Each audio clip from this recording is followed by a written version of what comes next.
지수가 뭐 2배, 뭐 3배 이렇게 막 올라가니까 거기서 번 돈들이 다시 부동산 시장으로 갈 가능성도 좀 있지 않나요? 가능성이 아니라 가고 있죠. 아니죠. 네. 그렇게 하시면 안 되죠. 왜요? 일부는 가고 계시고 저는 전세가 불장이라고 생각합니다. 전세난은 좀 일시적으로 이제 완화가 시작될 겁니다. 나의 이익에 반하면서까지 공정과 정의 국가를 위해서 저는 하는 분들은 많지 않다고 보고요. 네. 왜 이런 결과가 나왔냐면 그래서 친일파가 나오는 거예요. 갑자기 친일파가 왜 나와요? 그 그럼 다수가 그렇게 그러니까 생각한다고 소수가 피해를 보거나 불이익을 당해도 된다는 건가요? 아, 피해를 보는 게 뭐가 있어요? 지금 지금 80% 깎던 거 40% 줄이는 게 무슨 근데 피해가 받고 가요? 있는 거를 줄이겠다는 거죠. 아니, 그럼 이렇게 생각하시죠. 너무 많이 받고 있다는 생각 안 해요.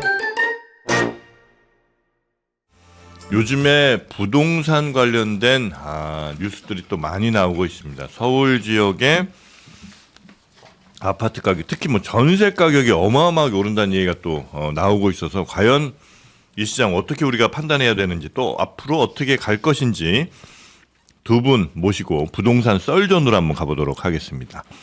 함께해 주실 우리 명지대 한문도 교수님 어서 오시고요. 네, 안녕하세요. 네, 반갑습니다. 김인만 부동산 연구소 김인만 대표님도 어서 오십시오. 안녕하세요. 네, 반갑습니다. 아유, 입안에 좀 뭐가 남아 있어서 너무나 아유, 죄송합니다. 맛있네요. 근데 너무 맛있어요, 이거 진짜. 예. 자, 그러면 또 부동산 하면 또 최윤경 기자죠? 네, 어서 오십시오. 안녕하십니까. 네, 반갑습니다. 입에 있는 거 사라질 때까지만 최윤경 기자님 좀 부탁드리겠습니다. 아니, 사라지는 것도 사라지는데 거기 그 상추 잘 빼시기 바랍니다. 남은 방송이 아직 있으니까요. 네. 그 10일이 되면 이제 다주택자 양도세 중과 유예는 끝납니다. 내일로 마지막인 거죠. 오늘이 그렇죠. 5월 8일이니까 내일까지 파는 다주택자는 이제 양도세 중과를 하지 않겠다. 이제 막차입니다. 내일도 공무원들이 나와서 이 토지거래 허가 신청을 받는다고 하더라고요. 출근을 해가지고 네. 할 수 있는 사람은 마지막까지 일단 거래를 하도록 지금 정부가 열어주고 있는 그런 상황인데요. 네. 그 집값이 사실은 강남 집값은 좀 떨어진 것 같아요, 네. 실제로. 네. 근데 15억 이하 시장에서는 완전한 불장이 지금 막 네. 펼쳐지고 있습니다. 네. 이게 도대체 어떻게 된 건지 좀 오늘 여쭤보려고 오셨습니다. 그러니까 서울의 강남 지역은 조금 하향인 것 같은데 강남 3구에 뭐 용산 이런 데 빼고 나머지 조금 소외됐다고 생각했던 동네들이 엄청 오르고 있다는 거죠. 그런 상황입니다. 그리고 이제 전세 가격은 전체적으로 다 상승하고 있고 예. 맞나요? 네. 요 지금 현재 상황은 맞습니까? 뉴스엔 이렇게 나오고 있던데요. 일정 부분 맞고요. 일정 부분은 조금 다른 부분도 아, 있지 그래요? 않을까 싶은 생각은 듭니다. 일단 15억 아래 아파트 구간이 뭐 불장이라는 표현이 맞는지는 모르겠는데 상승은 분명한 사실인 것 같고요. 뭐 저는 전세가 불장이라고 생각합니다. 전세가 불장이다. 전세 매물이 없으니까 부르는 게 갑입니다. 근데 뭐 매물이 나와야 부르죠. 그러니까 부동산들도 가격을 더 올려도 되는데 매물이 안 나오니까 실질적으로 전세 시장은 거의 뭐 올스톱 상황, 매물이 그 없어서 올스톱 정도예요? 상황이고요. 가격을 보게 되면 15억 아래 구간은 뭐 매물이 없다 보니까 사시는 분들 때문에 이제 거래가 되는데 앞서서 이제 우리 기자님께서 강남 쪽은 이제 뭐 하락을 했고 이렇게 얘기를 하는데 그거는 이제 2월, 3월 중순까지 이제 초급매가 나왔고요. 4월 중순 이후부터는 이제 부동산원 통계를 보더라도 네. 이제 조금씩 하락폭이 축소가 되고 최근에는 소초구하고 송파구는 이제 상승 전환이 됐습니다. 송파구는 0.13%인가 뭐 이렇게 상승폭을 키우고 있는 상황이고 네. 강남구는 하락인데 하락폭은 축소되고 있으니까 여전히 강남은 하락이야. 금매가 많아라고 얘기하기에는 그거는 이제 과거 얘기다. 한 달 전 얘기다라고 말씀드리고 그것도 싶습니다. 이제 거의 끝나간 상황이다. 네. 어떻게 지금 현재 상황에 대한 판단은 어떻게 보십니까, 우리 네, 뭐 교수님? 기자님하고 저 소장님 말씀하신 것처럼 네. 전세 나는 내일까지는 계속 될 겁니다. 근데 모레부터는 좀 낮을 거예요. 전세난이요? 월요일부터. 아, 그래요? 매매 시장은 좀 더 설명드리는데 매매 시장은 뭐 그대로 말씀하신 것처럼 다시 스물스물 다시 강남이 올라가려고 하고 있고 반면에 이제 보도에는 안 나왔지만 제가 데이터를 점검해 보니까요. 네. 노원구가 지금 하락 거래가 80%입니다. 저번 주에. 근데 아직 데이터가 안 떴어요. 그래서 이거를 좀 한 번 더 분석해 볼 필요가 있는데 강남 외 지역도 지금 하락으로 돌아섰단 아니 말씀이세요? 그 노원구가 노원구만? 네네 다른 구 두 개하고 그러니까 나머지 구는 아직도 상방 압력이 있는데요. 네. 그게 이제 막바지잖아요. 네. 근데 노원구가 그럼 왜 갑자기 하락 거래가 많은가를 우리가 한번 생각해 볼 수 있는 게 뭐냐면 지금 안 팔면 팔 게가 없다라고 생각하는 분들이 근데 매수자가 계속 붙어줘야 이게 가격이 유지가 됐을 텐데 네. 갑자기 매수자가 노원가가 좀 많이 올랐잖아요 요새. 그러다 보니까 거기 임계점에 부딪혔나 봐요. 그러니까 매수자들이 다운되니까 따라가는 것 같아요. 그러면 이 현상을 우리가 해석할 게 뭐냐면 네. 역으로 임계점에 왔다고 저는 보는 거예요. 음. 그러면 다른 구들도 지금 상방을 가고 있지만 5월 9일 이후에 계속 호가가 올라가기는 저는 제한적이라고 보고 역으로 강남은 많이 내린다고 꽤 있습니다. 막 10% 15% 이렇게 빠진 데들이 어느 정도 소화가 됐잖아요. 급매물이. 네. 그럼 강남은 아시겠지만 능력 되는 분들이 이제 가는 분위기다 보니까 앵커링 효과랄까요? 간혹 거래들이 나올 것 같아요. 상승 거래가. 뭐 이렇게 시장이 좀 변질될 것 같고 전세라는 조금 일시적으로 이제 완화가 시작될 겁니다. 그리고 지금 일단 예전의 전세난하고 비교하면 뭐 전세가 시말라의 수준이지만 어떻게 대체지가 있는 거예요. 지금 보면. 그러다 보니까 지금 그 뉴스로는 나오는데 현장에서는 그렇게 뭐 심각하게 뭐 생명을 위협한다거나 이런 수준이 아니잖아요. 전세로 생명까지 네. 위협을 그러니까 하지 이거 웃는 것도 이해가 되는데요. 네. 예전에 소장님도 아시지만 82년도 이때는 극단적인 막 그런 위험한 상황이 많았어요. 실제로. 아, 전세 때문에. 지금 그럼요. 어. 지금은 그 정도는 아니다. 라이프 스타일이나 선호하는 지역이 높다 보니까 네. 선호 단지, 신축 단지들에 대한 전세 풍기가 더 심한 거고 나머지 좀만 눈을 돌리면 기존 주택을 하면 조금 있더라. 이런 분을 말씀드리고 전세 물건이 네. 1월 달에 22,000개였어요. 음. 그러니까 1월 달에 대통령이 던지고 나서 매물로 다 돌아섰잖아요. 전세 물건이. 네. 그러니까 쫙 매물은 7만에서 8만 개가 늘었는데 전세는 22,000개에서 15,000개로 줄었어요. 얼마 이 전까지. 말은 이제 다주택자든 뭐 비거주 1주택자든 전세를 줬던 사람들이 그렇죠. 다 매매로 돌린 그냥 거죠. 이제 이거 팔아 버려야겠다 네. 이렇게 생각해서 매물은 더 늘었는데 완전히 늘었는데 전세는 그렇죠. 줄었다 이거죠. 그랬는데 네. 여기 중요한 게 예. 어제 그제 사이에 네. 그러니까 계속 22,000개에서 계속 네. 줄어가지고요. 네. 15,000까지 찍었거든요. 근데 어제 16,240으로 전세 물건이 늘어났습니다. 서울 내의 전세가 4개월 만에 처음 일이에요. 그러니까 제가 계속 말씀드린 것처럼 5월 9일이 끝나고 나면 물건이 좀 더 나올 것이다라는 게 지금 시작됐다. 네네네네. 그래서 전세난은 약간 누그러질 거고 뭐 매매 시장은 제가 볼 때 좀 소강 상태로 갈 거라고 네. 보고 있습니다. 근데 이제 전세를 구하려는 분들이 네. 그분들은 일정해요? 그러니까 예를 들어서 다주택자들이 집을 내놨어요. 예. 그러면 전세 구하려는 사람들이 그래 좀 돈 보태서 사자 이렇게 되면 전세 구하는 사람들도 줄을 거 아니에요. 네, 그 맞습니다. 제로섬이죠. 맞죠. 그렇죠. 근데 아, 저는 이게 항상 아닌 것 같아요. 아, 그게 아니에요? 그러니까 이게 제로섬이라고 생각하는 순간 일이 쉬워지잖아요. 그렇지가 않고 서울의 대기 수요는 항상 있고 늘 서울 늘어나는 외에서 거예요. 서울 안으로 들어오는 분들이 수요. 계시니까. 그리고 이제 새로운 들어온 뭐 신혼부부가 됐든 집이 필요한 사람들이 늘 대기하고 있다는 게 이 시장의 문제인 것 같아요. 정확하세요. 제로섬 저는 아니라고 생각을 합니다. 제로섬 생각하면은 세상에 무슨 고민이 있겠습니까? 아무런 문제가 없어야 되는데 이미 네. 현상이 발생을 하고 있고요. 네. 일단 결혼이 1번입니다. 결혼 많이 합니다. 요즘 주변에 청첩장 많이 받으시잖아요. 안 그럴 갑니다 나이 저는. 지났습니다. 안 가요? 네. 안 드려야 되겠군요. 우리 딸 결혼할 때. 일단은 결혼을 네. 코로나 때 한 3만 5천 상 정도 서울에서 네. 3만 5천 건 정도 혼인 신고가 있었는데 작년에는 4만 9천 건 정도 신고가 됩니다. 올해는 5만이 넘을 것 같습니다. 아유 어리석은 이들이요. 그래도 지금은 또 꿈과 희망을 가지고 그렇죠, 그렇죠. 사랑해서 고를 결혼합니다. 때입니다. 네, 네. 애국자입니다. 그런 분들이 있고 뭐 수도권으로 보게 되면 더 많아질 것 같고요. 그 중에 이제 한 약 5만이라고 하겠습니다. 약 5만 중에 3만은 그래도 서울에서 자리를 좀 잡는 거로 지금 파악이 되고 있고요. 2만은 이제 경기 인천으로 좀 밀려 나갑니다. 어쨌든 결혼하면 뭐 최소한 전세 이상은 가려고 하는 움직임이 그렇죠. 많다 그리고 보니까. 이제 뭐 지방에서 올라오시는 분들도 계시고 경기 인천에서도 역으로 오시는 가구수 이동, 가구수 분화도 있고 또 뭐 자녀들이 그럴 수 있잖아요. 독립하시는 분들도 있기 때문에 그렇게 새롭게 수요가 되는 새로운 수요가 저는 단순히 생각해도 벌써 몇만입니까?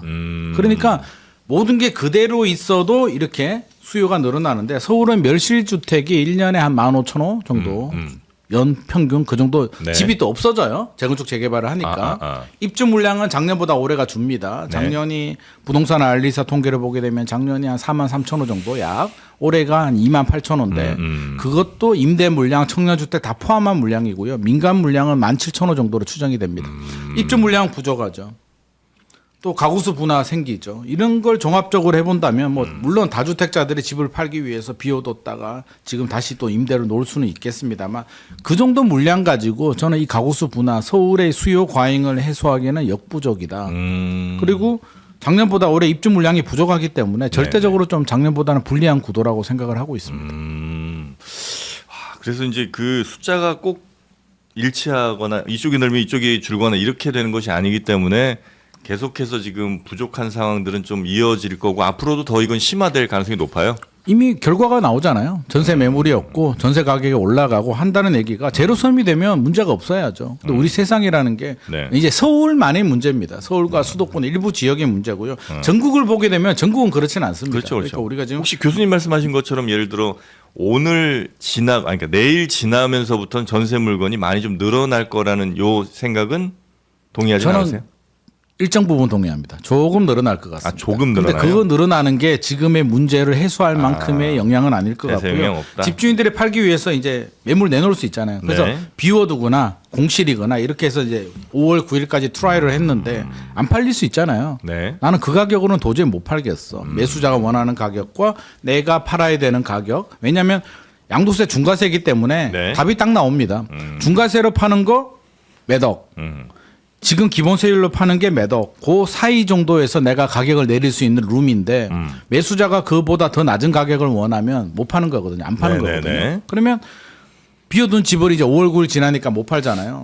2주택자는 71.5%, 3주택자는 82.5%인데 못 팔면 처리를 해야 되는데 본인이 입주하는 방법이 하나가 있고요. 두 번째는 전세를 주는 방법, 세 번째는 이제 월세를 돌리는 방법인데 네. 입주하는 방법은 비거주 1주택 뭐 혜택 줄인다고 하니까 입주하는 분들이 분명히 생길 것 같고요. 네. 보유세 부담 늘어날 것 같잖아요. 아무리 봐도 내년이든 후내년이든. 지방선거 이후에 아마 보유세가 좀 늘지 않을까. 그러면 이제 내년에 고지서가 나오겠죠. 예. 그러면 생각해 보면 전세를 주는 게 유리할까요? 월세를 줘서 월세금 받아서 좀 키핑을 해두는 게 유리할까요? 월세 받아야죠. 그래서 저는 전세 증가가 줄어든 거에 비해서는 그 정도 늘어날 것 같지는 않아 보입니다. 네네. 우리 교수님 생각 혹시 일단 제로섬은 정확한 사실이고요. 중요한 건 이제 전제가 있죠. 네. 지금 말씀하신 것처럼 예. 현재 상태에선 제로섬인데 예. 신혼부부 얘기하셨잖아요. 소장님 이게 정확한 예. 팩트입니다. 예. 신혼부부가 4만 5만 쌍이 결혼을 해요. 그러면 이건 가구 분화가 일어났잖아요. 네. 그럼 이분들 중에 일부는 경기도 수도권으로 가시겠지만 최소한 50% 이상은 또 서울에 계속 거주할 분들이 많단 말이에요. 그러면 2만 5천 개는 필요하잖아요. 공급이. 근데 여러분들이 아실 게 인구 1000명당 주택수라는 그 기준 지수가 있는데요. 도쿄나 뭐 미국 뉴욕 뭐 이런 데는 다 450, 500 넘어요. 1000명당 주택수가. 네. 그런데도 집값이 경기가 좋으면 상방 압력을 받거든요. 서울은 절대적으로 부족합니다. 집이. 아 그래요. 서울은 400이 안 됩니다. 거의 300, 7, 1000명당. 80 왔다 갔다 하는데요. 그럼 집이 부족한 건 사실인 거예요. 근데 가구가 늘어나니까 상방 압력은 있죠. 있는 거를 우리는 그동안 신도시나 위성도시로 커버해왔는데 그것도 지금 부족한 건 사실이에요. 근데 지금 아시겠지만 문재인 정부 때 한 게 아직도 공급을 안 하잖아요. 네. 이제 앞으로 2, 3년 뒤가 피크겠지만 그 뒤부터는 좀 낮을 것 같은데 지금 어쩔 수 없는 상황이다. 2, 3년까지는 조금 올라갈 가능성이 높아요 그러면. 네, 근데 올라가는데 한계가 있죠. 왜 한계가 있냐? 네. 전세 그전에는 전세 대출 액수를 늘렸어요. 네. 1억이었다가 2억이었다가 3억이었다 네네네. 5억까지 올렸잖아요. 네. 지금은 어떻게 하고 있죠? 거꾸로 줄이고 줄였죠. 있잖아요. 네. 그러니까 전세 가격 상방 압력은 이 가구 분화수의 어떤 상방 압력을 상쇄시키겠죠. 전세 대출이 안 DSR도 나오니까. 시작한다 그러니까 그러면 전세가 상승 여력은 예전 같지는 않다. 그리고 현재 전세가가 강남 중에 35% 7%예요. 그럼 전세가 집값이 너무 유리 많이 그렇다는 올라가는데 거죠? 네. 우리가 얘기하는 게 지금 뉴스에서도 나오는데 전세값 폭등, 집값 폭등 이어지나 뭐 이런 게 벌써 나와요. 네. 네. 옛날엔 맞는 말이에요. 왜냐하면 7, 80%니까 1, 20% 자본을 투입해가지고 매입하는 게 편하니까. 네. 근데 지금 갭이 멀단 말이에요. 35, 70. 금액이 30억이 됐는데, 그러니까 이거죠. 5억에서 10억일 때 전세가가 만약에 7억이면 3억만 필요한데 지금은 30억이 됐잖아요. 네. 30억인데 전세가 30%면 20억이 필요한 거예요. 갭이. 갭 볼륨이 너무 커졌어요. 그래서 전세가가 매매가를 올리는 그 비율이나 농도는 예전하고 완전히 틀린 거죠. 네네네. 이걸 보시고 시장에 접하시는 게 좋을 것 같아요. 근데 전세가가 매매가를 밀어 올린다는 것을 강남에서 이야기하진 않죠. 일반적으로는. 네네. 그러니까 15억 이하 주택에서 전세가가 막 진짜 6, 7억 이상으로 쭉쭉 가버리면 네, 지금 올라가고 있죠. 네, 전세가율이 점점 이를테면 집값이 어때까지? 14억인데 전세가가 한 7억 5천 8억이다. 네, 지금 한 60% 그러면 넘게 그러면 있어요. 사람들이 대출 받아서 이제 집을 사는 수요로 바뀌는 거예요. 그때부터. 그렇죠. 네, 지금 이번에 그러니까 그렇죠. 이제 매매가가 올라가는 맞습니다. 네, 그런 현상이 있다는 건데 지금 말씀하신 강남에서야 무슨 50억 아파트에 20억 전세가 있다고 근데 해서 지금 전세가가 15억 도 올라간다고 마찬가지예요. 사람들이 막 이제 살 수는 없고 사지도 않겠죠. 그건 좀 네, 다른 네, 네, 네. 시장이라고 저는 생각을 하는데. 15억도 마찬가지예요. 지금 우리 평균 서울 중위소득 가구 계산하시면 이것도 버거워요. 14, 13억도. 향시 버겁습니다. 네, 6억 대출이 있으니까 이게 버티는 건데 네네네. 그러면 생각해 보세요. 지금 폭발적으로 거래량이 늘어야 되는데 그냥 4, 5천으로 가잖아요. 근데 그분들이 여유 있게 사나요? 그것도 아니에요. 4, 5천이라는 거는 이제 거래량을 말하는 거죠. 아, 네네. 매달 건수를. 거래량이 선생님 자꾸 진짜 단위 없이 매겨. 타고 올라가려면 네. 8천, 9천 만 가야 되거든요. 네. 근데 4, 5천에서 계속 머물러요. 그러면 아. 그 얘기 뭐냐면 네. 임계점에 다다른 거예요. 살 사람은 다 수요 샀다, 여력이, 이제. 부담 아. 여력이 사람은 많아요. 잠재수는 엄청 많아. 많은데 돈이 있어야 사잖아요. 근데 그 돈의 한계가 지금 다다른 시점이라고 저는 보는 거죠. 네. 더 이상 못 치고 가잖아요. 예전하고 좀 틀리죠. 또 모양이. 혹시 요즘에 그 주식시장에서 돈 버는 사람들이 꽤 있잖아요. 많죠. 예, 그러니까 예전 코인보다도 훨씬 더 그러니까 주식시장을 사람들이 많이 하니까. 근데 네. 지수가 뭐 2배, 뭐 3배 이렇게 막 올라가니까 거기서 번 돈들이 다시 부동산 시장으로 갈 가능성도 좀 있지 않나요? 가능성이 아니라 가고 있죠. 그렇죠. 아니죠. 그렇게 하시면 안 되죠. 왜요? 일부는 가고 계시고 가고 있는 현상을 하실 수도 있지만. 아니 거꾸로 얘기할게요. 그러니까 맞는 말씀이에요. 네. 말씀인데 일부 분들은 그러고 있어요. 왜 집이 막 필요해서 그동안 막 집을 살려고 했는데 계속 못 사다가 아니, 모든 자금이 주식으로- 가진 않지. 그렇죠. 근데 거꾸로 네. 자산가나 조금 여유 있는 사람들은 가만히 보니까 주식이 이제 앞으로 돈을 더 벌 것 같아. 이래서 거꾸로 집을 팔고 아, 주식을 가기도 하는 한다. 거예요. 아, 이게 아니, 그러니까. 둘이 쌤쌤이죠. 아니 그러니까 제 말이 주식 자금이 다 간다고 말씀드린 게 아, 그렇죠. 아니라 예, 예. 부동산으로 이동 자금보다 더 많다고 말씀드린 게 아니라 네, 주식을 네, 네. 팔고 가시는 분이 있다고요. 있어요. 저도 그러니까 네. 있다는 걸 지금 말씀을 드리는 네, 네, 거고요. 네. 저는 이게 이제 다 연결고리가 이제 다시 한번 정리를 좀 해보게 네, 되면 네. 일단 최근에 갭 투자는 없습니다. 토지 거래가 때문에 전세 끼고 살 수가 없기 때문에 아. 전세 가율이 올라가든 안 올라가든 아무런 의미가 없고요. 갭이 없다. 갭이 없습니다. 네, 그런데 이제 전세 가격이 올라가는 게 왜 문제가 되냐면 네. 최 기자님이 정확히 말씀해 주셨는데 네. 두 가지 문제가 있죠. 일단 결혼합니다. 저하고 예를 들어서 결혼 많이도 한다 신혼부부예요. 네, 둘이 웬일이래요? 둘이 신혼부부야. 네. 예비 신혼부부예요. 네. 집 이제 집을 보러 갑니다. 구해야 네. 날짜 역할극 잡고 들어갑니다. 날짜 잡자. 우리 네. 집 보러 가자. 무조건 갔는데 집 날짜에 맞춰서 결혼 날짜 잡는 전세가 겁니다. 일단 없어. 아. 전세 매물이 없어요. 그럼 뭐라 그러겠어요? 제가 자기야 잠깐만. 전세 매물 없으니까 우리 결혼 1년 후로 좀 미루자고요? 미루자. 그러면 뭐라 뭐라고요? 그러겠어요? 아니 그 식장 잡아놓고 결혼을 장난하냐? 네 여기 무슨 상황이죠? 다른 데 돌아다녀도 전세 매물 없습니다. 그러면 이제 전세 하나 있어. 살려고 하면 가격이 높습니다. 집주인도 바보가 아닌 이상 올립니다. 네. 그러면 내가 올린 전세 가격을 따라가거나 1번 그나마 힘들게 잡아요. 네. 두 번째 월세로 가거나 세 번째 집을 사는데 그럼 우리가 또 하겠죠. 자기가 우리 월세 갈까? 네. 라고 하면 야 월세 매번 내는 거 집주인 내는 거보다 대출 받아서 사는 게 낫지 않아? 라는 결론이 도달하겠죠. 2년 후 4년 후에 월세 가격 내려갈까? 내려가기 쉽지 않겠죠. 그러면 집을 삽니다. 그래서 네. 대출을 받든 뭐 인센티브를 받든 부모님한테 지원을 받든 신용 대출을 받든 사는데 개인마다 능력이 다르잖아요. 1억 있는 분이 있고 3억 있는 분이 있고 5억 있는 분이 있고 다르기 때문에 저는 우리가 15억이라고 하지만 대출이 15억 이하 나오니까 6억까지 나오니까 15억이라고 네. 하는 거고 개인에 따라서 15억 아파트 사는 사람이 있고요. 10억 아파트 사는 사람이 있고 8억 아파트가 사는 사람이 있습니다. 그래서 구간별로 좀 다르다는 말씀은 좀 드리고 싶고 결국은 저는 이런 수요들은 올해도 지속이 되고 네. 내년에도 지속이 되는데 이제 폭발적으로 늘어나진 않죠. 근데 4천 건, 5천 건이 저는 거래량이 적다고 생각하지는 않습니다. 네, 네, 네. 2022년 막 안 좋을 때는 막 1,000건, 2,000건도 나왔는데 네. 8,000건 넘어가면 폭등이고요. 그러니까 지금 폭등은 아닌데 5,000건 정도 나온다는 얘기는 그래도 살 사람은 산다. 꾸준히 나오고 있다고 생각을 합니다. 네. 그래서 돈 없어서 집 못 산다는 거는 저는 맞지 않다고 생각합니다. 일단 제가 그 과한 역할극 강조하면서 좀 말실수가 좀 있으셨던 것 같은데 다시 한번 제가 사과드리겠습니다. 네.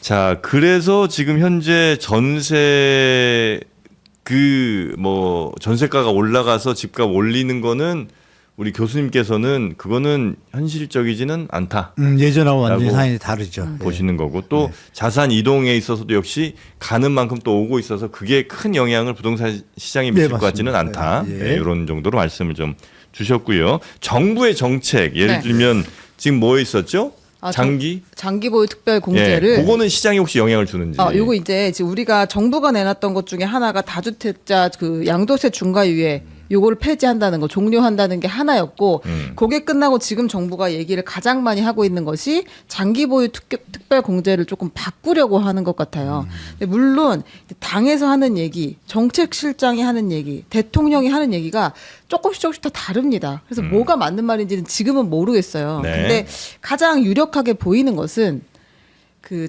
보유하는 기간 체크해가지고 우리가 40%까지 양도세를 공제해주잖아요. 그리고 거주하는 기간 또 포함해서 한 10년 되면 40%까지 양도세를 공제해주는데 이제 보유 기간은 빼고 거주 기간만 근데 실거주한 기간을 좀 더 스프레드 넓게 해가지고 공제율을 높이겠다라는 게 아마 지금 정부의 정책 방향이지 않은가 싶어요. 아직 발표가 된 것은 아닌데 추정해보면 그렇게 될 것 같고 네. 하나만 소개를 해드리면 그 SBS에서 한 여론조사가 있습니다. 서울 시민을 대상으로 한 조사였는데요. 장특공 그 보유 기간 빼고 거주에만 더 이제 늘리는 거 혹은 장특공 자체를 없애는 거 이거 어떻게 생각하냐? 무주택자에서도 1주택자에서도 다주택자에서도 다 그냥 장특공 없애라 이런 답이 더 많이 나왔어요. 왜 그렇죠 이거는? 우리 대한민국 국민이 선진 국민이 되는 거죠. 간단합니다. 아이가 아니라 그건 아닌 것 왜냐하면 제가 이게 이런 옳다고 사례를 생각해서 말씀드릴게요. 이렇게 하신다는 거예요? 네? 아, 이게 맞는 방향이라고 생각을 하셔서 방향이 아니라 실제 국민들은 이렇게 변하고 있어요. 그래요? 정치인들하고 기득권들만 정신 못 차리고 있는 거고. 왜냐하면 보세요. 제 사례를 하나 말씀드릴게요. 제 친구가 병원을 하는 친구가 있는데 이미 자기 자녀들 결혼하는 거 다 집 사주고 네. 여유 있어요. 근데 어느 날 전화가 옵니다. 아, 문도야, 내가 저기 집값 안정시키는 제안을 내가 하나 연구했어. 의사다 보니까 의료보험료랑 연관을 해가지고 네, 네. 스텝을 주더라고요. 네. 너는 왜 네 이 생각을 하니? 걔 말이 나라가 이렇게 가면 안 되지 그럽니다. 네. 그러면 아까 여론조사 말씀 주셨잖아요. 네. 그런 맥락인 거예요. 우리나라의 자산가들 부자들 중에도 이 정도 이렇게 쉽게 말하면 뭐 많이 벌었잖아요 지금. 그러니까 나의 이익과 배치되더라도 저는 그건 우리가 아니라고 대한민국을 봅니다. 살아온 저희 또래는 네. 국가라는 개념이 많았었잖아요. 네. 그러다가 개인주의로 좀 돌아왔고 어느 날 돌아보니 청년들이 지금 너무 힘들어하고 힘들어. 있고 보여. 자기는 여유가 있어. 그러면 사람이 여유가 있으면 무슨 생각을 해요? 두 종류로 나누죠. 돈만 쫓는 스크루지들이 있고 국가를 생각하고 더불어 사는 사람을 생각하는 사람들이 있어요. 근데 이 사람들이 지금 많아지고 있는 거예요. 그래요? 그게 여론조사에 나온 겁니다. 그걸 우리가 냉정히 판단하시고 이 여론조사 더 중요한 건 뭐냐 이 여론조사가요. 네. 서울에 대한 거거든요. 이게 저는 의미가 있어가지고 계속 딴 데도 말씀드리고 싶은데 서울 시민을 대상으로 했는데 그 표본 있지 않습니까? 표본이 제가 입소스에서 여론조사 했는데 SBS 네. 의뢰해서 800명이에요. 800명인데 1주택자가 436명, 2주택자가 94명, 그리고 나머지 33%를 무주택자가 비중을 둔 거예요. 표본을. 자, 그럼 네. 생각해 보세요. 서울에 사는 임차인이 53%예요. 무주택자가. 그럼 비중을 따질 때 50%의 비중을 둬야죠. 표본 집단에서 기본이 네. 통계. 그럼에도 불구하고 이제 어떤 뭐 전화상으로 문제가 있다 보면 비중이 좀 바뀌는 경우가 있는데 요번에 이럼에도 불구하고 우리 기자님 말씀하신 것처럼 다 과반수 이상이에요. 그러면 만약에 무주택자 표본을 이 비중에 맞게 정확하게 했더라면 더 높이 올라갈 수 있는 거예요. 그래서 제가 드리고 싶은 말씀은 네. 정부가 정신 차려야 된다. 선거 표 갖고 장난하고 뭐 이런 머리 굴리지 말고 이 여론조사가 중요한 건 SBS잖아요. SBS 왜요? SBS 왜요? 보도 잘못했다고 뭐 대통령이 뭐 얘기하고 다툼이 있잖아요. 그 알 때문에요. 네. 그 말인가 뭐. 네. 그럼에도 불구하고 SBS가 공정하게 이렇게 데이터를 냈잖아요. 그럼 이것까지 못 믿을 수는 없잖아요. 믿어야죠. 정부는. 그럼 청와대하고 정부는 여론조사인데. 청와대하고 정부는 조사결과를. 네. 이 데이터를 보고 심각하게 고민해야 되는 거예요. 데이터가 이렇게 나왔다? 가만히 있어. 우리는 지금 국민들의 생각을 못 따라하고 있나? 정신 차려야 되는 거죠. 데이터에 대한 해석은 아마 다르신 것 같고요. 아니에요. 그렇게 좀 말씀드릴게요. 그렇게 될 수가 없습니다. 네. 나의 이익에 반하면서까지 공정과 정의, 국가를 위해서 저는 하는 분들은 많지 않다고 보고요. 네. 왜 이런 결과가 나왔냐면 자, 그래서 친일파가 나오는 거예요. 아니, 근데 갑자기 친일파가 왜 나와요? 아니, 자기 이익을 위하면 된다면 자 생각을 해보자고요. 자 설문조사에 대해서 먼저 얘기를 해볼게요. 그건 제가 화가 나는 거예요. 그런 사람 설문조사에 없다고 대해서 얘기를 해보자니까요. 자 일단 무주택자들은 우리가 내 문제가 아니면 다 공감을 하죠. 예. 안정을 위해서 네네. 내 문제가 아니면 네. 자 무주택자들은 내 문제 아니죠. 장기보유 특별공제. 네. 다주택자도 큰 상관이 없습니다. 네. 다주택자도 큰 상관 없지. 1세대 1주택자 중에 10년 거주하신 분들이 영향을 받는데 그렇겠죠. 그것도 12억까지는 비과세가 나와요. 예. 12억 넘어가는 고가 아파트가 대상입니다. 예. 그러면 1주택자 436명 중에 12억 이하 분들이 당연히 더 많을 거고요. 12억 넘어가더라도 고가 주택 가지신 분들이 이 중에 저는 소수라고 생각합니다. 그러니까 12억이라는 게 1세대 1주택은 2년 보유하면 일단 양도세 12억까지 비과세. 비과세를 받고요. 이익이 12억이에요? 아니면 그 집값이 집값이 12억까지. 집값이 12억까지. 집값이 50억이면 양도세가 많이 나와요. 아, 그러니까 그렇겠죠. 이분들은 장기보유 특별공제가 중요해요. 예. 2억 내느냐 10억 내느냐의 갈림길입니다. 예. 근데 이분들이 이 설문조사를 100으로 본다면 예. 100 중에 몇 분이 들어가 있겠냐는 거죠. 음. 그럼 그렇게 본다면 저는 이 대상이 그러니까 10년 보유한 1주택자 중에 집값이 뭐 30억, 50억 이상 되는 분들의 설문조사를 해야 정확한 걸 알 수 있는 거지. 제3자가 제가 무주택이면 당연히 하라고 하죠. 근데 저는 참고로 이런 고가주택 아닙니다. 예. 그러면 나하고 무슨 상관이 있어? 내 친구 50억 사는데 그래 당연히 없애야지라고 저는 설문조사 할 것 같습니다. 네. 근데 그게 만약에 내가 50억 집을 가졌다면 저는 네. 그런 조사 결과를 하지 못할 것 같습니다. 본인의 이해관계가 없는 사람들이 너무나 모수에 많이 포함되어 그러니까 있기 때문에 무조건 1주택이라도 다르다는 거죠. 아. 장기보유 특별공제가 부담스러운 분들은 주로 네. 40억, 50억 정도 아파트 가지신 1주택자 그것도 10년 보유하신 뭐 이런 분들이기 때문에 그분들에 대한 표본은 저는 좀 다르게 네. 그분들을 대상으로 조사를 하는 게 정확한 사회 인식을 우리가 판단을 하는 거지 이렇게 잡아버리게 되면 왜곡이 될 수 있다는 아니, 거죠. 죄송해요. 근데 이거는 국민의 어떤 상태를 여쭤본 거잖아요. 물어본 거잖아요. 그러니까 이걸 갖고 그러니까 대상자는 그분들인데 국가주택 그분들인데 네. 그러면 다수가 그렇게 국가 생각한다고 소수가 피해를 보거나 불이익을 당해도 된다는 건가요? 피해를 보는 게 뭐가 있어요? 지금 지금 80% 주거- 깎던 거 40% 줄이는 게 무슨 근데 피해가 받고 가요? 있는 거를 줄이겠다는 거죠. 아니, 그럼 이렇게 생각하시죠. 너무 많이 받고 있다는 생각 안 하나요? 자, 제가 이렇게 말씀드릴게요. 제가 이걸 왜 그렇게 얘기를 하냐면 근로자분들 있잖아요. 전국에. 네. 근로자분들이 1년에 버는 총액이 있잖아요. 급여. 네. 근로소득. 국세청 자료를 제가 네. 서칭한 건데 근로소득 총액에 대해서 세금을 낼 거 아니에요. 네. 근로소득세. 네. 그게 9.2%입니다. 총액에 대해서. 물론 비과세도 있고 뭐 40% 내는 분도 있지만 다 네네. 평균하면 네. 총액에 대해서 9.2%를 내고요. 세금을. 자영업자를 포함한 사업자분들 있죠. 예. 이분들은 10.8% 냅니다. 번 돈에. 자, 이분들은 무슨 활동을 하죠? 생산 활동을 하죠. 네. 자, 그런데 양도 차익 있지 않습니까? 예, 이것도 예. 집으로 돈 번 거잖아요. 예. 양도 차익 총액의 세금 비율은 몇 프로냐면 2.4% 나옵니다. 자, 그러면 이게 70년대는요, 다 비슷했어요. 오면서 MB 정부 때 이게 80% 늘어납니다. 박근혜 정부 때 이어서 80%고 문재인 때 들어와서 쪼인다고 한 게 보유 40, 거주 40을 나눈 거예요. 그러니까 이게 약간 이게 그러니까 가스라이팅 양도 나온 차액에 거예요. 대해서 많이 봐주기 시작했다는 거군요. 최근 심하게 들어서. 봐준 거죠. 아. 왜 아무런 것도 없네. 그럼 이건 있죠.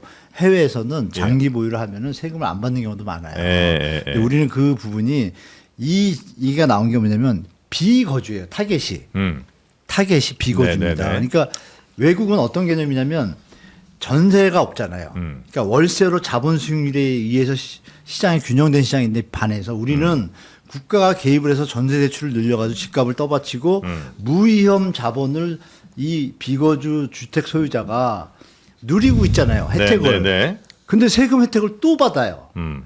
그러니 당연히 공정과세의 관점에서 보면 왜 근로자들은 생산 부가가치 이렇게 하면도 10% 가까이 내는데 양도 차익은 왜 2%밖에 안 내요? 이상하잖아요. 자, 이 제가 부분에서 반박을 보면 이거는 네. 좀 바로 잡는 게 맞는 방향이다라고 저는 보는 거를 네. 우리 국민들과 서울 시민들도 알고 계시다 이거예요. 조세 정의에도 안 맞는다. 네, 네. 제가 반박을 좀 하겠습니다. 네. 자, 근로자 소득에 대해서 아까 뭐 한 10%라고 했나요? 9.2%. 9.2%라고 했는데 그 연수입에 뭐 소득이 적은 분들은 거의 내지 않습니다. 네, 네. 5천만 원 이하는 거의 안 네, 네, 내고 네, 네. 연봉이 억대 연봉 되는 사람은 절반 정도 냅니다. 맞아요. 그러니까 여기서도 소득 구간에 따라서 차이가 편차가 크죠. 굉장히 예, 예. 큽니다. 그럼 예. 집값도 저렴한 집은 양도세도 뭐 10억 이하는 안 내잖아요. 2년 보유하면 비과세고요. 그러면 비싼 집을 내가 20년 전에 5억에 샀는데 그 집이 이제 뭐 40억이 됩니다. 네. 많이 벌었죠. 네. 35억이 남았으니까. 내야지. 야, 너 양도세 왜 이렇게 감면 많이 해줘라고 하지만 그분들은 일단 물가 상승률이 20년 전에 5억이 지금 5억하고는 다르잖아요. 그렇죠. 그때 5억이면 마포 아파트 한 채 값이었는데 네. 그렇게 따져본다면 35억이 남은 게 아니라 인플레이션 방어를 따져보면 네. 실질적으로 35억이 아니라 20억 정도 남았겠죠. 야 20억도 많이 남았잖아. 세금 더 내야지. 라고 할 수는 있는데 조세 형평성을 보게 되면 아까 비과세가 12억까지 해준다고 했잖아요. 노무현 정부 시절에 6억까지 해줬거든요. 예. 20년 동안 2배 올려줬습니다. 비과세 한도를. 집값은 4배가 올랐습니다. 서울집은. 그러면 적어도 비과세를 한 20억 정도는 해줘야 저는 형평성이 맞다고 생각. 장기보유 특별공제를 폐지한다면 비과세를 12억이 아니라 20억 정도는 올려줘야 되는 게 저는 맞다고 생각하고 누진세율 구간도 네. 6에서 45%인데 1,200만 원 이하가 6%였는데 네. 지금 1,400만 원 이하가 6%입니다. 20년 동안 1,200에서 1,400 올려줬어요. 그럼 가장 낮은 구간도 네. 5천만 원 정도 구간도 정상화 시켜주고 모든 걸 정상화 시켜준 다음에 네. 장특공제 폐지하는 게 맞죠. 근데 혹시 그러니까 다른 것과 뭐 소득과 비교하지 말고 일단 그러면 집들만 비교한다고 했을 때 네. 일산에 30년 전에 뭐 5억 주고 산 집이 올라간 비율이랑 강남에 30년 다르죠. 전에 어마어마한 차이가 나잖아요. 어마어마하게 차이가 그러니까 그렇게 비교해 보면 어마어마하게 많이 남긴 거는 그때 당시에 한 번의 선택으로 인해서 그만큼 많이 남겼다면 특별히 다른 노력을 한 게 아니라면 그렇죠. 거기에 대해서는 세금을 좀 더 세게 매기는 게 이상한 일은 아닌 것 같은 느낌이 들긴 하는데. 보유세를 또 그만큼 내잖아요. 강남에 집 가진 사람은 1,000만 원, 2,000만 원 내고. 근데 양도세에서 보유세는 또 필요 경비를 인정도 안 해줍니다. 네. 그러니까 저는 그러면 보유세도 필요 경비를 인정을 해줘야 된다는 거고 장특공제를 이제 없애거나 손을 댄다면 네. 그래서 전체적인 조세의 밸런스를 맞춰야지. 야 이거 불공정하니까 혜택 줄여. 나머지는 그대로 해라고 하는 건 저는 맞지 않다고 보는 거죠. 그리고 이분이 20년 전에 5억에 샀는데 처음부터 투기의 의도를 가지고 나는 40억 갈 때까지 기다릴 거야가 아니라 가지고 가다 보니까 재건축이 돼서 올라간 거잖아요.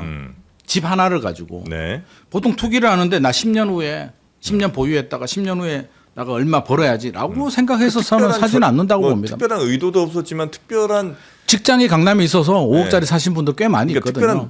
특별한 그러니까 특별한 어떤 노력을 기울인 것도 아니긴 하잖아요. 근데 잘 살았잖아요. 잘 사셨죠. 그러니까 올라간 거에 대해서 네. 그러니까 그럼 지금까지 그렇게 네. 구도가 만들어졌는데 갑자기 줄인다? 그럼 우리 애한테 용돈 20만 원 주다가 네. 생각해 보니까 너 공부 안 하니까 10만 원 줄일게라고 하면 애가 가만히 있겠습니까? 아니, 근데 그러니까 이거 장기- 전체적으로 밸런스를 맞춰야 돼. 네, 네, 내가 줄이는 대신에 네. 너가 버스를 안 타니까 네. 뭐 교통에 대해서는 내가 별도로 알겠습니다. 보상을 해줄게라든지. 네. 그리고 장기보유 특별공제가 이제 바뀐다고 하면 실제로 시장에 어떤 영향을 줄 수 있을까요? 아 이렇게 바뀌게 되면 네. 그거 아니면 중요하죠. 그게 영향이 있어요. 우리가 이 논의를 하는 게 의미가 그럼요. 있으니까. 맞습니다. 그러니까 세금, 그러니까 수익이 줄죠. 수사님이 일단 뭐 10년 전에 산 집을 누가 뭐 올라갈 거 투자하냐고 그러는데 실제 시장에서는 다 10년 보고 투자하잖아요. 재개발 재건축 보고. 그거 아시잖아요. 실거주에도 10년은 가죠. 아, 그러니까 실거주는 그러니까 혜택의 사유가 되잖아요. 네. 일종이니까. 투자용은 우리가 세금을 적정하게 매기는 것도 저는 맞다고 보고 지금 말씀 주신 장특공제가 그러면 10년 보유했을 때도 40% 혜택을 받는데 네. 그것도 없어지잖아요. 없어지면은 수익이 줄잖아요. 음. 그럼 투자 대상에서 좀 멀어지겠죠. 네. 수요가 감소한다는 건 뭐냐면 하방 요인이 되잖아요. 아, 그 집값이 좀 빠질 것이다. 빠지는데 고가주택의 가격이. 일말의 어떤 요인이 되죠. 시장을 전체 왜냐하면 MB가 한 유명한 말이 있어요. 뭐요? 세제 갖고 네. 집값은 영원히 못 잡는다 그랬어요. 네. 한 마리 공급과 금융으로 잡아야 된다. 아, 그러니까 요인은 좀 될 수 실제로 MB는 있지만. 잡았잖아요. 네. 이번 정부한테 하고 싶은 얘기도 그거예요. 자꾸 세금 갖고 지금 1년 내내 진짜 머리 아프게 하는데 마치 이것만 뭐 해결될 듯이 이거 답 없어요. 어떤 요인 중에 하나지. 결론은 뭐예요? 암만 뭐가 높다 그래도 더, 예를 들어서 이거 선을 보는데 뭐 암만 자기가 좋아하는 스타일의 사람이 딱 나면 끝나죠. 네. 아, 우리 한 방에 얘들이 끝나잖아요. 다 왜 이렇게 아, 아재 뭐냐면 애들이야. 그게 뭐냐면 장특공제 이런 것들이 영향을 줘요. 네, 네, 네. 가지고 있는 분 입장에서 조금이라도 네. 빨리 팔던지 네. 투자하려고 할 때 나는 한 10년 뒤에 40%까지 세금 다 감면받고 싶은데 네. 아 수익률이 그럼 반이 주네 네. 계산할 거 아니에요. 네. 그러면 거기서 주식시장에서 오르는 수익률하고 비교하겠죠. 똑똑하니까. 그러면 시장에 분산 효과가 있잖아요. 그래서 저는 그런 효과가 나타날 아, 그럼 핵심은 세제 외리는 거 아니고 그냥 공급이에요? 공급이라고 두 분 다 보시는 한 방에 것 같아요. 끝나죠. 근데 공급이 그렇게 쉽게 안 되니까. 안 되니까 지금 이 문제. 모든 그러니까 논의는 여기는 공급이 또 안 되니까 제가 좀 여기서 또 이제 정부에 대해서 비판하고 싶은데 네. 공급을 할 수 있거든요. 어디요? 3기 신도시하고 그 공공택지가 한 50만 70만 가까이가 네. 마음만 먹으면 바로 다 들어갈 수 있습니다. 그런데 사람들이 좋아하고 들어갈까요 거기? 왜 안 들어가요? 그러니까- 저렴하고 되게 좋게 짓는데. 아 그럼 들어가요. 지금 3기 신도시는 A급 도시입니다. 여러분들 잘 모르시는데 입지가. 입지뿐이 아니라 아파트 형태가 아, 그래요? 우리 AI 지금 얘기하고 있잖아요. 예. 송파 막 얘기하지만 그거 이런 얘기하면 또 안티 생길 텐데 네. 거기 뭐가 없어요. 뭐가 없는 게 좀 있어요. 그거 아주 좋은 자리인데도. 예. 근데 지금은 다 들어가는 것들이 있죠. 뭐 커뮤니티부터 해서 다 들어가잖아요. 네, 네. 뭐 스포츠 센터 이런 거 다 들어가잖아요. 지금 지어지는 것들은 그것도 한 단계 또 업그레이드예요. 거기다 아이들 돌봄 센터 있죠. 거의 24시간 개념으로 돌려요. 지금 서울은 줄 서서 아이들을 이렇게 추첨해 가지고 들어가잖아요. 거긴 100%예요. 그거를 신혼부부들이 알고 있어요. 알고 있는데 분양가가 높은 바람에 요새 좀 볼멘 소리를 하고 계신데 중요한 건 뭐예요? 물량이 적잖아요. 네. 적은데 그 17만 호가 작은 물량이 아니잖아요. 20만 호가 지금 광명 빼고 나머지는 토지부산 다 끝났습니다. 지장물 철거도 들어가는데 제가 이 얘기까지 하면 저거 하는데 마음만 먹으면 국토부 장관님이나 뭐 LH 사장이 들어도 할 말 없을 거예요. 제가 볼 때는 이거 6개월에 마음만 먹으면 한 번에 분양할 수 있어요. 심하게 얘기하면. MB 때는 사전청약도 했잖아요. 사전청약 윤석열 때 그 마음을 없앴잖아요. 안 먹고 있다는 거예요 지금 정부가. 그러니까 의지를 안 갖고 있는 거지. 왜 의지를 안 갖고 있냐. 그 원인은 뭐냐면 네. 부동산 PF 문제가 지금 해결이 안 됐어요. 그러니까 이게 좌고우면을 하고 있는 거예요. 그러면 지금 집값을 잡으려는데 공급을 27만 개를 갖다가 2년 3년을 하겠다고 확실히 선포하고 분양가 상한제를 토지 원가로 하면 노면 때 가격이 나와요. 그러면 시세가 지금 분양가보다 훨씬 낮아져요. 그러면 어떤 바보가 그 집 기다렸다 사지 기회를 잡지 지금 기준주택을 살려고 막 아둥바둥 하겠어요. 왜? 정부가 공급에 대한 확신을 잘 안 주니까. 그 얘기만 드릴게요. 그러면 잡힙니다. 한 번에 잡힙니다. 그래요? 그걸 안 하고 있어요. 잡힌다, 근데 안 서리풀 하고 지구 있다? 2만 2천 세대요. 네. 그거 제가 시뮬레이션 돌려보니까 반값밖에 안 나와요. 지금 시세. 예. 근데 발표를 아직 못 하고 있죠. 지구 지정을 2월 1일 했거든요. 자, 강남 집값에 대해서 막 얘기가 많은데 만약에 정부가 의지가 자, 있으면. 강남 집값은 의지가 있다라면 네. 신념과 철학과 의지가 있다라면 자, 지구 지정 했어요. 지구 지정 했으니까 협의 들어가고 있어요. 네. 그러면 협의 중에 얘기가 나오잖아요. 그럼 가이드 나오죠. 네. 자, 암만 계산해도 반값 이상 넣기 힘들어요. 그분들에 대해서 가이드가 나오면 그걸 가지고 미리 발표할 수 있어요, 없어요? 있죠. 하면 어떻게 되겠어요? 강남을 살려는 사람들이 어떻게 돼요? 기다립니다. 아. 근데 MB 때 그게 먹혔잖아요. 예. 4, 5년 동안 MB가 보금자리 딱 던지니까 어떻게 됐어요? 서울지가 안정됐잖아요. 지방만 오는 거. 그렇게 하면 돼요. 증명된 거잖아요. 근데 왜 안 하죠? 말씀드린 PF 문제나 이런 부분들에 약간의 아픔이 있어서 좌고우면하고 있다. 그래서 저는 네네네. 지금이라도 해라. 정부가 분양가 상한제하고 이 공급에 대해서 네. 박차를 가하면 네. 지금 이런 얘기 저희가 안 나와도 된다. 이렇게 말씀드릴게요. 뭐 공감하는 부분이고요. 아, 그래요? 뭐 공급이 중요하잖아요. 네. 공급 나와야 되는데 3기 신도시도 뭐 제가 모르겠습니다. 정부 관계자가 아니어서 뭐 사정은 뭐 있겠죠. 뭐 제가 좀 확인해 봤거든요. 의지가 있겠죠. 근데 이제 가격도 저는 공감하는 부분이 이번에 추경했잖아요. 20몇 조. 네. 저 솔직한 마음은 뭐 물론 그게 이제 사정이 다 있을 텐데 솔직한 마음은 저는 추경한 돈으로 GTX 빨리 조기 개통하고 3기 신도시 반값으로 완전 했으면 동의합니다. 오, 오히려 완전 공감합니다. 왜냐하면 대통령께서 말씀하셨듯이 최우선 과제니까 차라리 그 나눠주면 소고기 사 드시는 것도 의미는 있는데 그거보다는 차라리 이렇게 하는 게 저는 더 좋지 않았을까라는 제 개인적인 마음이 있고 네. 이제 다시 원점으로 돌아가서 네. 비거주 1주택자 장특공제에 대해서 네. 이제 우리 결국에는 정책이라는 게 이제 명함이 있잖아요. 네. 암보다 명이 많으면 정책은 할 만한 거죠. 뭐 앞서서 제가 이제 좀 흥분해서 억울한 부분이 있다. 비거주 1주택자 장기 보유 고가 네, 억울한 네. 부분이 억울해도